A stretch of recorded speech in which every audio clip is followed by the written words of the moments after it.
Hi, this is Pierre Erickson with Sprinkler Design USA, talking to you today about sprinkler systems and specifically sprinkler systems that have been installed by homeowners where they probably needed a little help.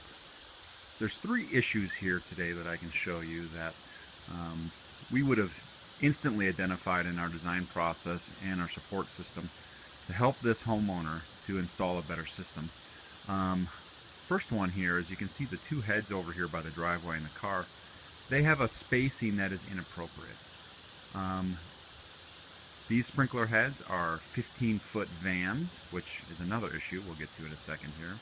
But the 15-foot vans shoot about 15 feet, while those two heads are spaced out to over 20 feet. Usually that leads to dry spots and other issues. So first things first, we want to get the spacing correct.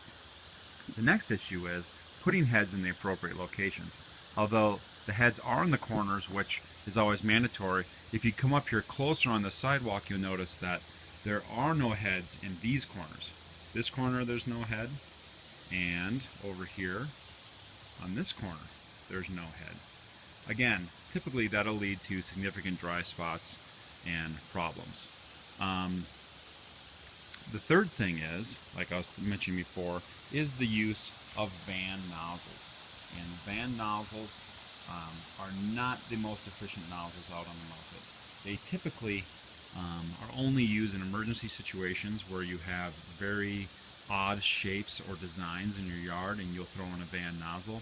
Typically what you're trying to use though is a pre-configured half, a full, quarter, or in the situation here, this would be like a 3/4 situation.